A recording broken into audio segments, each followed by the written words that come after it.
Student, अभी BPSC का नया नोटिफिकेशन आया है। बहुत सारे ऐसे स्टूडेंट होंगे जिनको ये नोटिफिकेशन समझ में नहीं आ रहा होगा।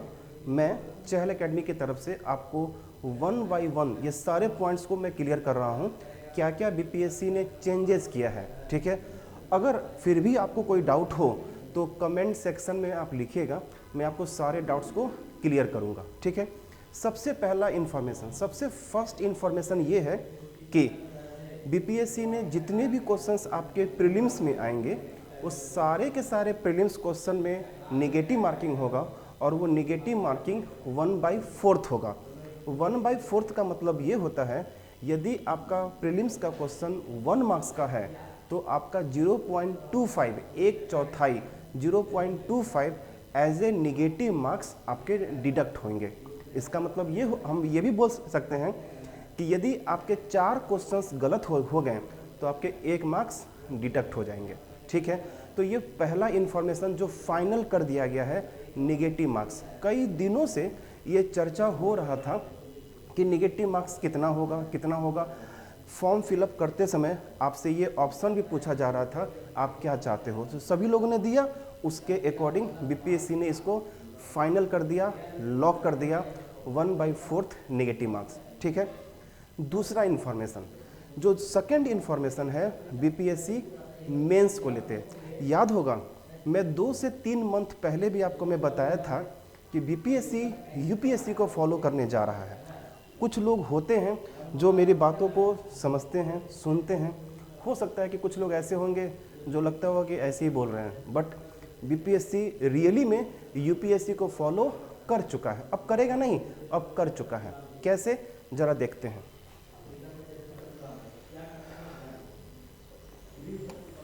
देखिए, जो आपका मेंस का जो पैटर्न है, उस मेंस के पैटर्न में आपके पेपर कौन कौन से हैं। तो सबसे पहला जो आपका हिंदी का है, जो पहले भी था वो क्वालिफाइंग नेचर का था। तो ऐसा है कि वो सिर्फ और सिर्फ आपका क्वालिफाइंग ही नेचर का है, तो इससे कोई डरने वाली बात नहीं है। ये पहले भी हमारा हिंदी था और अभी भी हमारा हिंदी ही है। ठीक है, दूसरा GS1 GS2 पहले भी था, अभी भी है। तो हिंदी 100 मार्क्स का, ये क्वालिफाइंग नेचर का है। आपका जो समान अध्ययन है वो 300 मार्क्स पहले भी था, अभी भी है। GS2 300 मार्क्स पहले भी था, अभी भी है। बट चेंजेस क्या हुआ है? चेंजेस ये हुआ है, अगर मेरा ओपिनियन देखा जाए इस पे, अगर मैं सोचूं कि मैं क्या बोलता हूं, तो मैं इनडायरेक्टली यही बोल सकता हूं कि आपके ऑप्शनल हट चुके हैं। कुछ लोग बोलेंगे कि ऑप्शनल नहीं हटे हैं। आपका भी बोलना सही है, हमारा ही बोलना सही है, इसको मैं जस्टिफाई करता हूं, हो सके आप इसको एग्री करोगे। जो आपके नेक्स्ट पेपर है, ठीक है, आपके जो नेक्स्ट पेपर है मेंस में, जहाँ पे ऑप्शनल हुआ करता था, उस ऑप्शनल के जगह पे निबंध डाल दिया गया है, मतलब एस्से राइटिंग डाल दिया गया है, जो यूपीएससी के सिलेबस में है। और इसका मार्क्स कितना है? इसका मार्क्स 300 है। तो 300 मार्क्स एज ए ऑप्शनल दिया गया है। ठीक है, तो मैं फिर से रिकॉल करता हूँ, हिंदी GS1 GS2 जो पहले की तरह था, जो 4th paper as a optional था, उसके जगह पे एस्से राइटिंग डाल दिया गया है, यूपीएससी के पैटर्न वाला।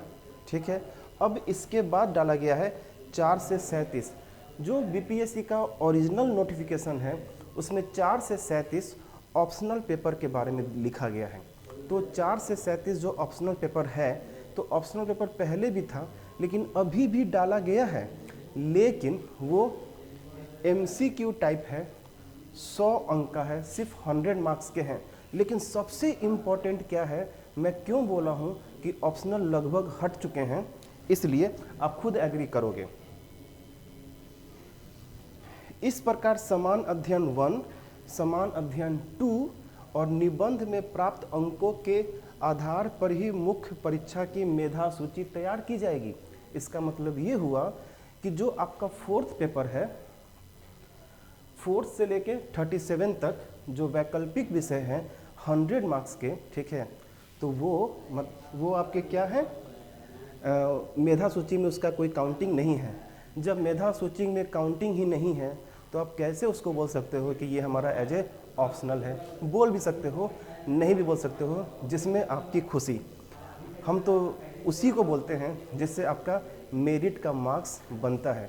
तो मेरिट का मार्क्स आपका सिर्फ और सिर्फ किससे बनता है, GS1 से, GS2 से और निबंध से। ठीक है, आपको कोई भी डाउट हो सकता है कि अगर मेरी बातें बुरी लग रही हो कि सर आप कैसे कह सकते हो कि ऑप्शनल हट चुका है, तो उनके लिए सॉरी।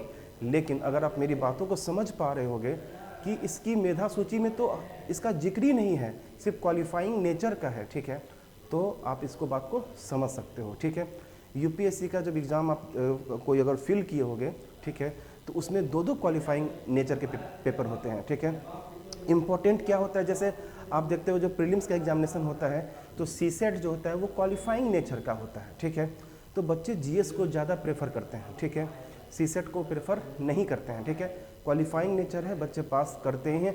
जो एग्ज़ाम देने चले हैं ना, वो क्वालिफाइंग पेपर से नहीं डरते हैं।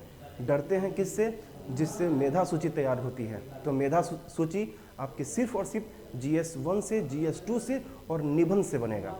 चहल एकेडमी का टीम, दिल्ली का टीम बिल्कुल रेडी है आपके निबंध वाले सेक्शन से, बिकॉज कि ऑलरेडी 10 साल का हम लोगों के पास एक्सपीरियंस है ये निबंध के पेपर को तैयार कराने के लिए। ओके, मिलते हैं निबंध के क्लास में। Thank you.